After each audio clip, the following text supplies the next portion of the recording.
수프 키친, 영어로 무료 급식소라는 뜻의 단어입니다. 이 단어는 가난한 자들을 위해 수프를 개발하고 유럽인들이 꺼리던 감자를 주식으로 만든 한 과학자에게서 유래하는데요.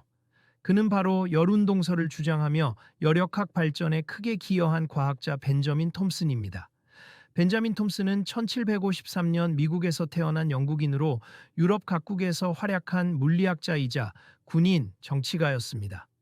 그는 미국 독립전쟁에서 영국을 지지하는 왕당파로 활동하다 독립파 폭도들에게 집을 약탈당하게 되는데요. 이런 정치적 이유로 부인과 딸도 버리고 영국으로 도주한 후 결국 독일에서 자리 잡게 됩니다.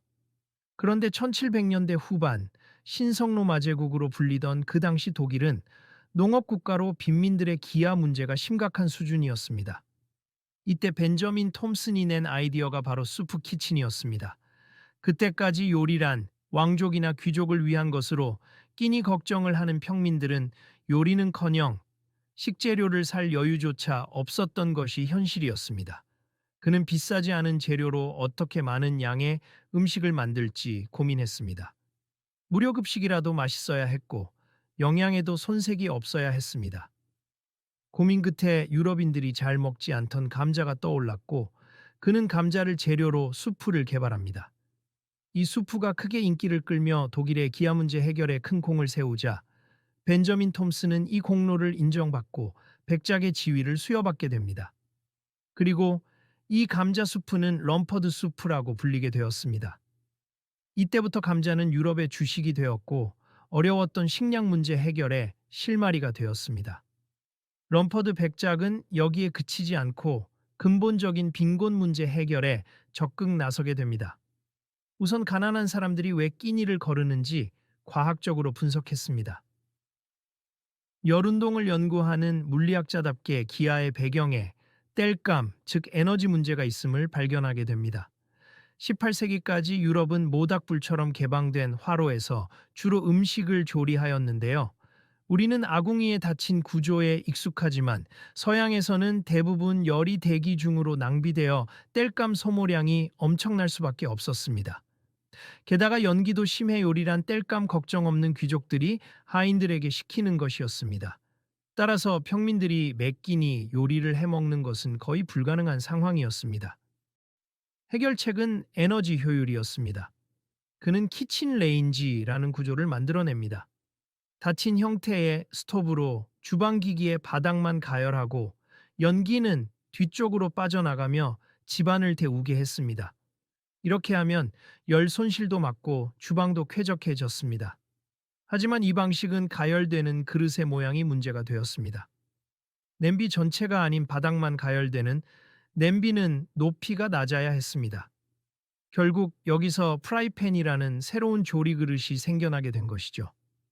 또한 스토브에 추가 열로 요리가 가능한 오븐을 레인지에 넣어 에너지 효율을 극대화시켰습니다. 이러한 혁신으로 유럽인들은 비로소 집에서 제대로 된 요리를 할 수 있게 된 것입니다. 이후 럼퍼드 백작이 고안한 레인지는 현대 입식 주방의 표준이 되었고 가스레인지, 전자레인지 등으로 계승 발전되었습니다. 더 나아가 럼퍼드 백작은 어떻게 하면 키친레인지가 널리 쓰일 수 있는지에 대해 고민했습니다. 그는 키친레인지가 대중화되려면 반드시 저렴한 주방기구가 필요하다고 판단했습니다. 마침 당시 제임스 와트의 증기기관으로 싼 가격의 주철이 대량 생산되고 있었기에 귀족들이 사용하던 구리 대신 주철을 이용하면 보다 훨씬 저렴한 주방기구들을 만들 수 있다는 아이디어까지 제안하게 됩니다. 하지만 문제는 바닥만 가열하는 프라이팬과 간접 열을 이용하는 오븐으로 만든 요리가 과연 맛있을지 모두가 의문을 품고 있다는 점이었습니다. 결국 럼퍼드 백작은 이를 보여주려고 과학적인 요리법까지 개발합니다. 이렇게 해서 탄생한 요리법이 바로 주철팬을 이용한 팬쿡과 저온 조리법인 수비드 요리라고 합니다. 과학을 미식과 결합한 이러한 시도는 현재까지 이어져 럼퍼드 백작은 분자 요리의 선구자로 불리기도 합니다. 럼퍼드 백작 벤저민 톰슨은 단순히 과학자로서의 공헌을 넘어 그의 혁신적인 사고와 실용적인 발명들로 사회적 문제 해결에 기여한 인물입니다. 그의 현실적이고 뛰어난 위기 대처법은 과학과 사회적 책임의 결합이 얼마나 유용할 수 있는지를 잘 보여주는 에피소드라고 하겠습니다. 내용이 흥미로우셨다면 좋아요, 구독, 알림 설정 부탁드립니다. 시청해주셔서 감사합니다.